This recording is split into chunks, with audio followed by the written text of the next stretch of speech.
Herkese merhabalar. Bugün size karavanımızın yenilenmiş halini göstereceğiz. Aslında son birkaç kamp videosundan gördünüz ama detaylı anlattığımız bir videomuz yoktu. O yüzden bugün böyle detaylı bir şekilde gösterelim istiyoruz size. Bu araç 4 yıldır bizde. Daha önce de karavan olarak yapmıştık ve tasarımı farklıydı. Sonrasında değiştirdik. Yine karavan olarak kullanıyoruz. Araç mı değişti diye soranlar da oluyordu. Aynı araç, sadece içini komple böyle yaptığımız her şeyi söküp aslında sıfırdan Aynen. yeniden yapmış olduk. Tasarımı değiştirmiş olduk sadece. Evet. Bir kısmını yaptırdık, bir kısmını kendimiz yaptık. Çok uzatmadan bence anlatmaya başlayalım.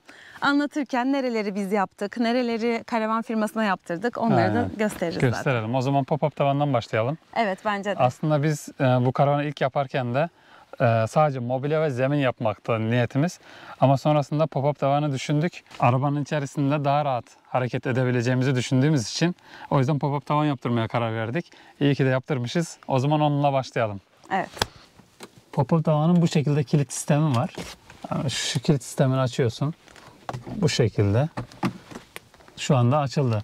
İki tarafın kilidini de buradaki gösterdiğim gibi açtıktan sonra şu kollardan yukarı doğru ittiriyoruz. Ve bu şekilde açılıyor. Bu sırada burada bir çift kişilik yatağımız görünüyor. Onu da göstereyim. Çekil istersen oradan. Hemen buranın ışığını yakayım mı önce? Olur. Buranın da ışığı var. Şu şekilde bayağı da geniş aslında bir yatağı var. Yatakta şöyle, burada bir ahşap plaka var. Onun üzerinde de yaklaşık 4-5 santimlik bir sünger var. Şöyle bayağı da geniş. Taşıma kapasitesini merak edenler de oluyor. 250-300 kiloya kadar taşıyor denmişti bize. Şu iki yanda da pencereler var. Onu göstereceğiz ama önce ayakta nasıl duruyoruz? Mikael bize onu göstersin. Yatağı da bu şekilde yukarı kaldırarak bu şekilde rahat bir şekilde ayakta durabiliyorsunuz. İşte ben 1.84 boyundayım. Rahat bir şekilde ayakta durabiliyorum. Açmışken istersen pencereleri de göster. Hemen onu da gösterelim. İçeriler biraz daha güneş alsın. Evet.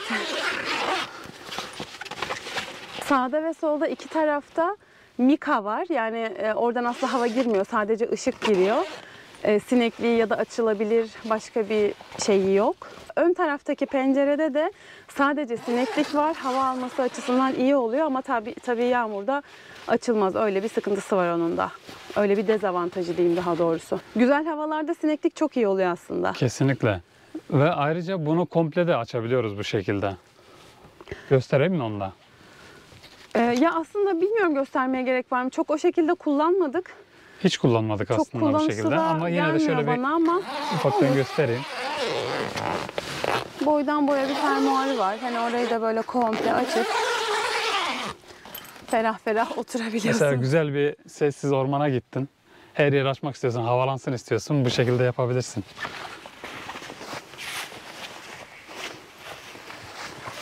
Yani böyle kullanır mıyız bilmiyorum.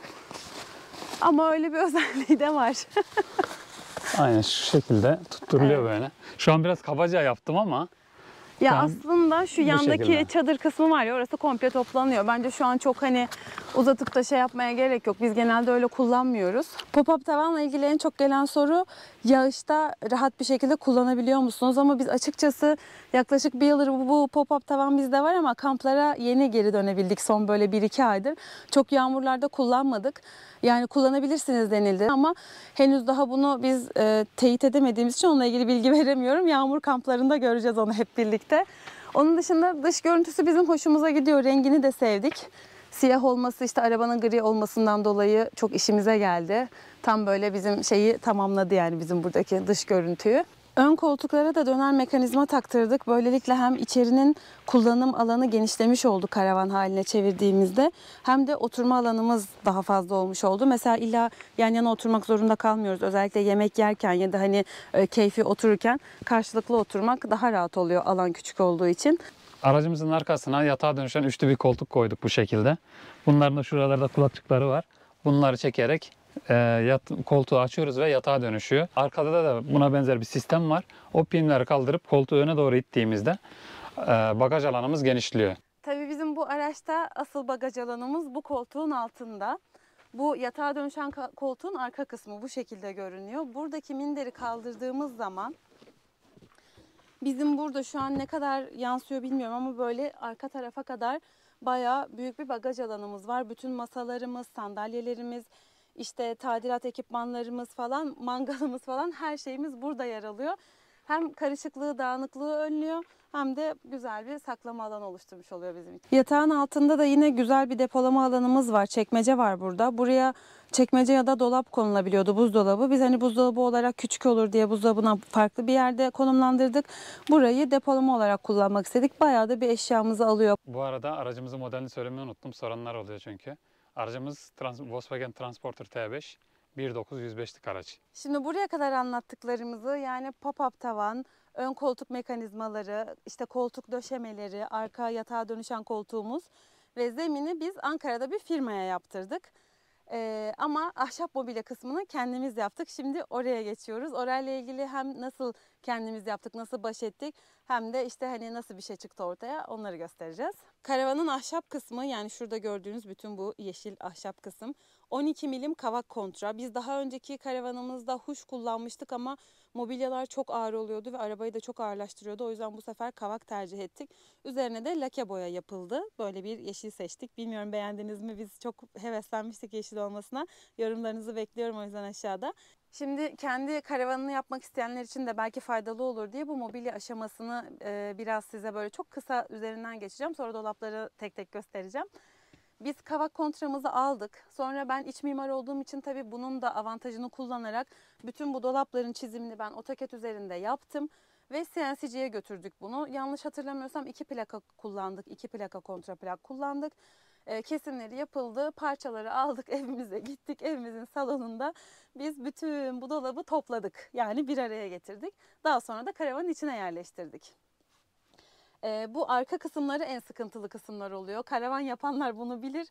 Yapmayanlar ama yapmaya niyetli olanlar da bunu zaten görecektir bütün süreç boyunca. Bu arka taraflar, şimdi araçlar dümdüz duvar gibi olmadığı için, evimizdeki duvar gibi olmadığı için tabii buralarda yanılma paylarımız da olmuştu. Onları da alıştırma yaparak işte dolabı getirdik yerine oturttuk. Olmayan yerler için tekrar çıkardık. Yani bayağı meşakkatli bir süreç oldu ama biz sonuçtan memnunuz. Bilmiyorum, sizin de yorumlarınızı bekliyorum aşağıda ama böyle bir şey çıktı ortaya. Aslında kendi mobilyamızı kendimiz yapmak istememizin bir sebebi de diğer kısımları yaptırdığımız firmada bu tezgah kısmı biraz daha küçük kalıyordu. Biz bir tık da olsa biraz daha geniş olsun istedik.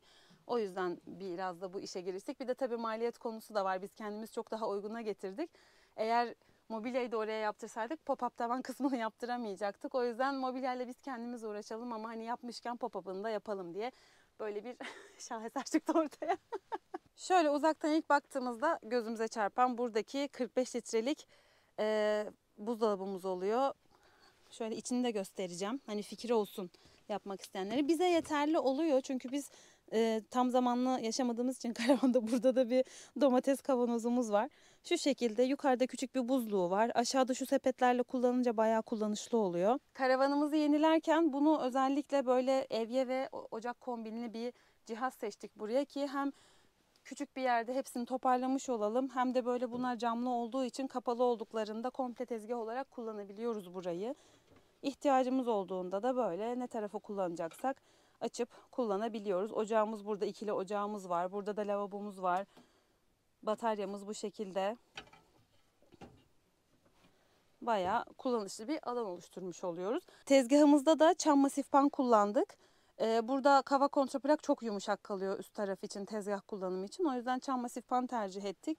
Üzerine de bir bu tezgahlar için özel yağlar oluyor. Ondan uyguladık 2-3 kat ve istediğimiz renge ulaşmış olduk. Tezgahın hemen altında burada 2 tane çekmecem var. Burada da düşer kapak kullandık. Onun sebebini göstereyim. Burayı açtığınız zaman şurada lavabo çıkıntısı olduğu için çekmece yaparsam hani şu üst taraflar falan ölecekti. O yüzden daha geniş bir kullanma alanı olması açısından burayı böyle düşer kapak yaptık. Burada işte bizim bayağı bir malzememiz var. İşte deterjanımız, ne bileyim büyük sahanlarımız, tabaklarımız falan. Hani başka yere sığdıramadığımız her şeyi buraya koyuyoruz.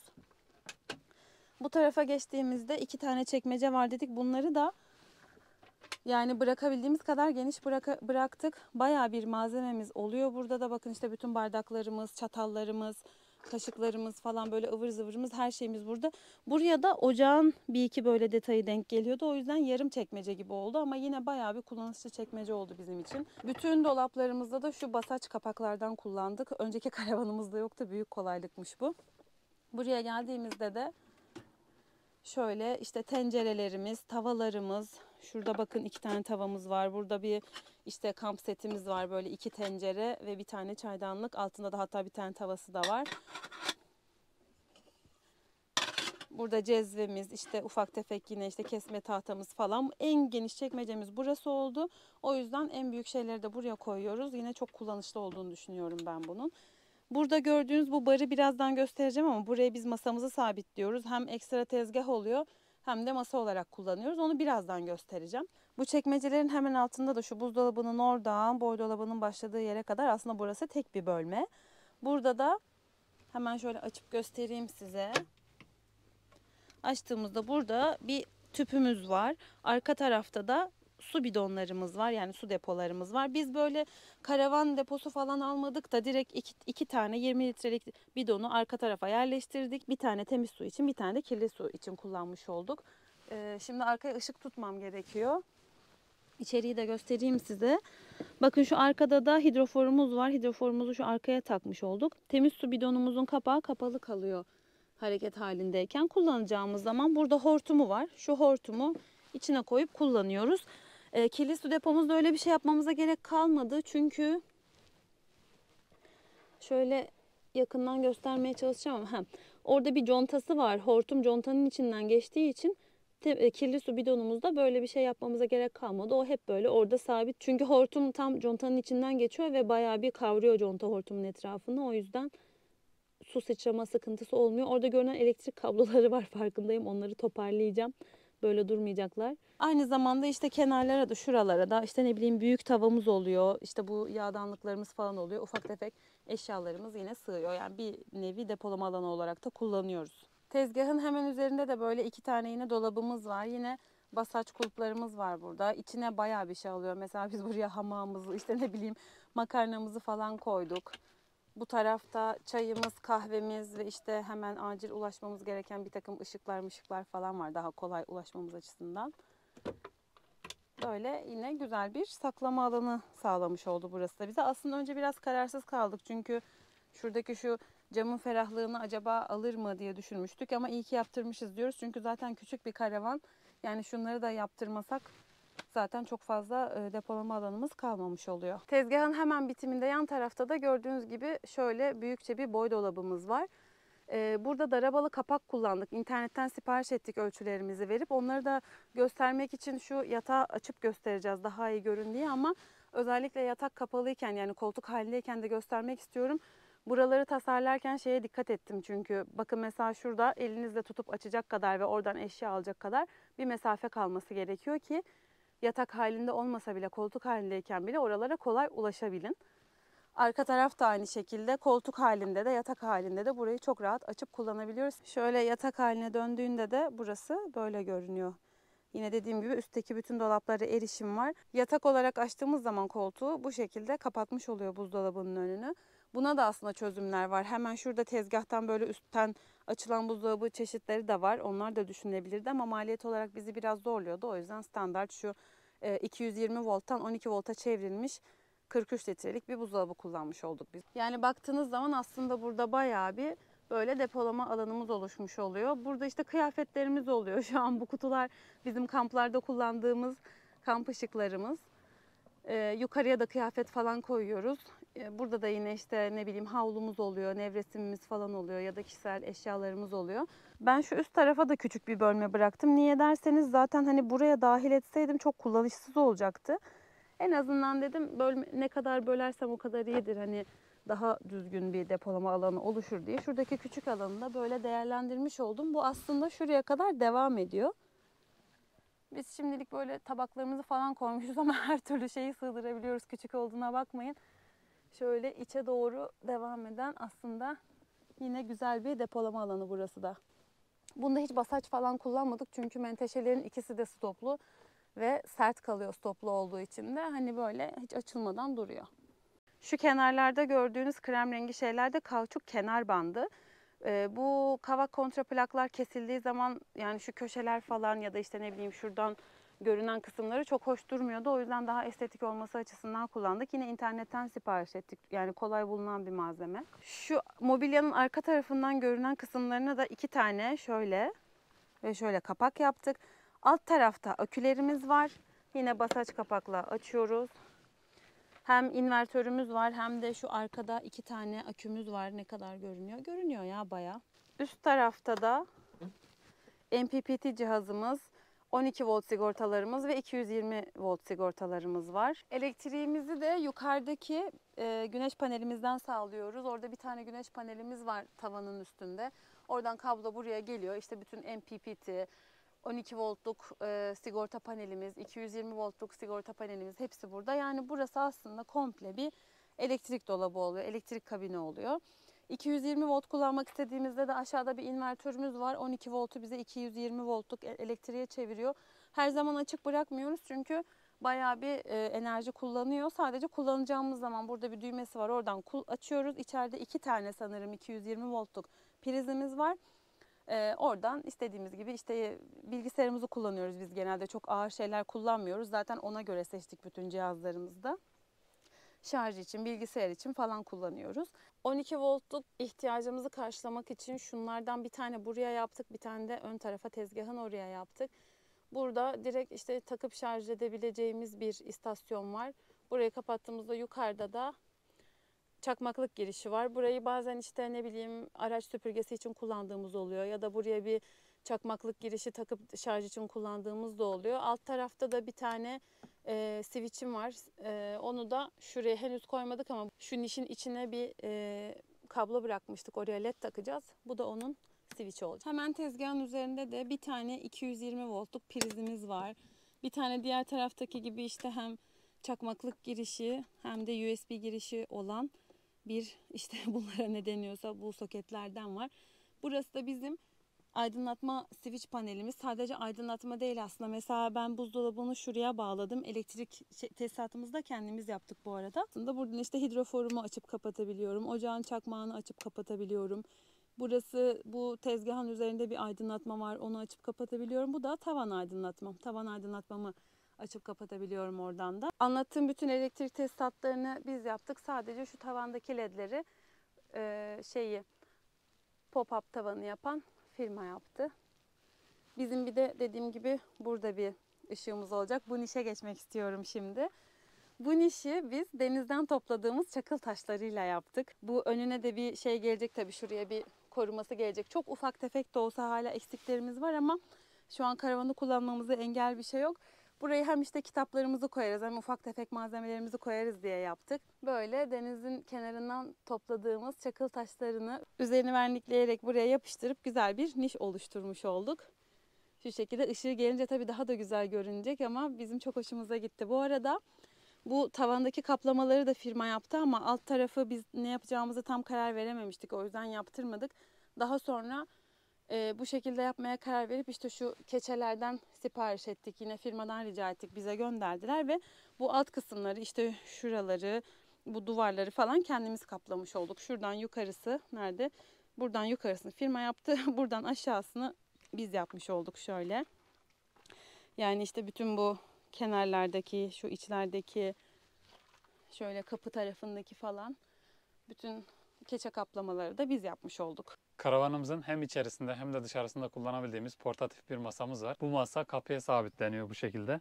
Ve kapıya sabitlenerek de aslında alandan da tasarruf etmiş oluyoruz. Bu portatif masamız buradaki düğmeye basılarak çıkıyor bu şekilde.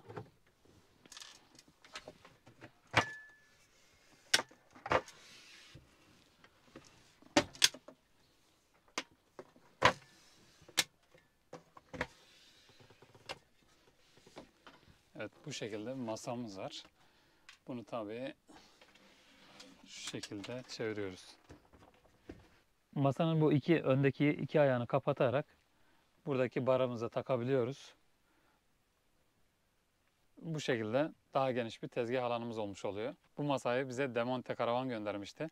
Onlara tekrardan teşekkür ederiz. Bir önceki videomuzda da bu masanın kutu açılışını ve montajını yapmıştık. Karavanımızın orijinal camları sürgülü camdı. O camlarımız işte yağmurlarda su geçirmeye başlamıştı. O yüzden değiştirdik ve karavan camı taktırdık bu şekilde. hem daha güzel oldu. Ve bu dışa doğru açılan bir cam bu şekilde. Yanlarına doğru sürgülü değil. Bu kadar açılabiliyor ve bu kademeli olarak açılıyor. En yüksek bu kadar açılabiliyor. Aynı zamanda yağmurda da camımızı açabiliyoruz bu sayede. Evet. İçeri su almıyor. Bu pop-up tavanı görenlerin aklına ilk gelen soru soğukta üşümüyor musunuz oluyor. Biz bu soruyu çok aldık. Bizim bir dizel ısıtıcımız var arabada. Hatta bunun montajı ile ilgili falan da ilk karavanı yaptığımız zamanlardan bir video var. Detaylı izlemek isterseniz oradan bakın. Çok kısa anlatacağım. Biz bu dizel ısıtıcımızı arabanın yakıt deposuna ve arabanın aküsüne bağladık. Çünkü arabanın ihtiyacı olan aküden daha büyük bir akü takmıştık zaten. Amacımız da oydu. Hani hiç güneş panelinden gelen elektriği buna harcamayalım. Bunu aküye bağlayalım. O öbür tarafta bizim yaşam ünitemiz olsun dedik. Burada kumandasını da buraya monte ettik. Hem önde oturduğumuz zaman yani arabayı kullandığımız zamanlarda erişimi kolay olsun diye hem de işte karavan halinde kullanırken de böyle çok gizli saklı bir yerlerde olmasın, elimizin altında olsun diye. Sabaha kadar genelde açık bırakıyoruz çok soğuk olduğunda. Burada pop-up tavanımızın olmasının herhangi bir olumsuz etkisi de olmuyor. Bu pencereleri falan kapatıyoruz tabii, bu çadır kısımlarını kapatıyoruz. Yoksa tabii ki de oradan soğuk girer, özellikle bu ön taraftan. Karavanımızı da böyle ısıtıyoruz. Başka anlatacak bir şeyimiz kaldı mı? Dur. Şu an için anlatacağımız bir şey kalmadı diye düşünüyoruz. Yani bizim aklımıza gelenler bunlardı ama belki aklımıza gelmeyen şeyler de, unuttuğumuz şeyler de olabilir. Eğer sizin aklınıza takılan veya sormak istediğiniz bir şey olursa bunları yorumlarda bize sorarsanız biz de cevaplamaya çalışırız. Evet, buradan sonra kamp videolarımız devam edecek. Araya böyle bir hani karavan tanıtım videosunu da sıkıştıralım istedik. Çok soran oluyordu çünkü. Bugünlük bu kadar mı? Evet, bugünlük bu kadar. Kendinize çok iyi bakın. Bir sonraki kamp videosunda görüşmek üzere. Hoşçakalın. Bay bay. Abone olmayı da unutmayın.